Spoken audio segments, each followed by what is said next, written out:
السلام علیکم گریڈ 3۔ آج میں آپ کا اسلامیات کا نیکسٹ لیکچر سٹارٹ کرنے جا رہی ہوں۔ اپنی کتاب کو صفحہ نمبر 36 پر کھول لیں۔ آج ہم پڑھیں گے حضرت ابراہیم علیہ السلام۔ حضرت ابراہیم علیہ السلام اللہ تعالیٰ کے عظیم الشان نبی تھے۔ آپ عراق میں پیدا ہوئے۔ آپ کی قوم بتوں کو پوجتی تھی۔ آپ اپنی قوم کو اس حالت میں دیکھتے تو بہت پریشان ہوتے۔ اللہ تعالیٰ کے حکم کے مطابق آپ نے اپنی قوم کی اصلاح کا پکا ارادہ کیا اور اس کام کا آغاز اپنے گھر سے کیا۔ اپنے والد کو دعوت حق کی تبلیغ کی، لیکن انہوں نے اس تبلیغ کو ماننے سے انکار۔ اس کے بعد حضرت ابراہیم علیہ السلام نے اپنی قوم کو بتوں کی پوجا کرنے سے روکا، تو انہوں نے کہا کہ ہم اس جھگڑے میں نہیں پڑنا چاہتے۔ ایک دن جب ساری قوم میلے میں گئی، حضرت ابراہیم علیہ السلام ان کے بت خانے میں داخل ہوئے اور تمام بتوں کو توڑ کر کلہاڑا بڑے بت کے کندھے پر رکھ کر چلے آئے۔ جب ان کی قوم واپس آئی اور ان سے پوچھا تو انہوں نے کہا کہ اپنے بڑے بت سے پوچھ لو۔ وہ سب کہنے لگے کہ یہ بت تو بول ہی نہیں سکتے۔ تو حضرت ابراہیم علیہ السلام نے کہا کہ پھر تم کیوں ان کی عبادت کرتے ہو؟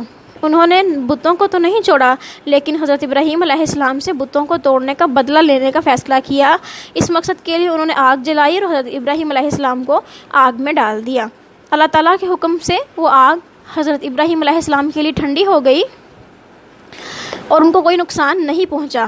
یہ معجزہ دیکھ کر بھی ان کی قوم ان پر ایمان نہیں لائی۔ اپنی قوم سے مایوس ہو کر انہوں نے اپنے ملک سے ہجرت کرنے کا ارادہ کر لیا۔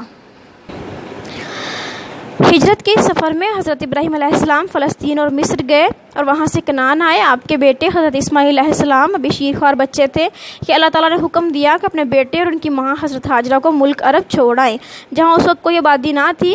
حضرت ابراہیم علیہ السلام نے ایسے ہی کیا۔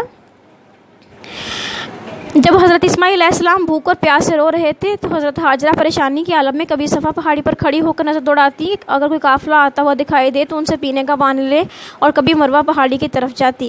اسی طرح حضرت اسماعیل علیہ السلام کی ایڑیاں رگڑنے سے زمزم کا چشمہ پھوٹ پڑا اور شہر مکہ آباد ہوا۔ حضرت اسماعیل علیہ السلام جب بڑے ہوئے تو اللہ تعالیٰ نے حضرت ابراہیم علیہ السلام کو خواب میں اپنے بیٹے کو ذبح کرنے کا حکم دیا۔ اللہ تعالیٰ کے حکم کے مطابق حضرت ابراہیم علیہ السلام نے اپنے بیٹے کو ذبح کرنے کے لیے لے کے گئے اور ان کے گلے پر چھری رکھ دی۔ اسی وقت اللہ تعالیٰ نے ان کی جگہ پر ایک دمبا بھیج دیا اور ان کی قربانی قبول فرمائی۔ آج ہم ان کی قربانی کی یاد میں عید الاضحیٰ مناتے ہیں اور جانوروں کی قربانی کرتے ہیں۔ حضرت ابراہیم علیہ السلام نے اپنے بیٹے حضرت اسماعیل علیہ السلام کے ساتھ مل کر اللہ کے حکم سے خانہ کعبہ تعمیر کیا۔ اللہ تعالیٰ نے حضرت ابراہیم علیہ السلام کو دنیا میں اپنا خلیل یعنی دوست اور لوگوں کا امام مقرر کیا۔ ہمارے پیارے رسول حضرت محمد صلی اللہ علیہ وآلہ وسلم بھی حضرت ابراہیم علیہ السلام کے بیٹے حضرت اسماعیل علیہ السلام کی ہی اولاد میں سے ہیں۔ اب ہم اس سبق کی مشق کریں گے۔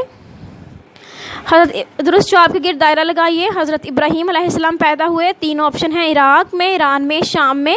عراق پہ سرکل کریں۔ حضرت ابراہیم علیہ السلام نے دین حق کی دعوت کا آغاز کیا اپنے قبیلے سے، اپنے گھر سے، اپنے شہر سے، اپنے گھر سے۔ حضرت ابراہیم علیہ السلام کے والد کا نام تھا عبداللہ، ہاشم، آزر۔ حضرت ہاجرہ کن دو پہاڑوں کے درمیان دوڑنے لگی؟ صفا اور مروہ، سور اور صفا، طور اور مروہ، صفا اور مروہ۔ ہم جانور قربان کرتے ہیں عید الفطر پر، عید الاضحیٰ پر، عید میلاد النبی پر، عید الاضحیٰ پر۔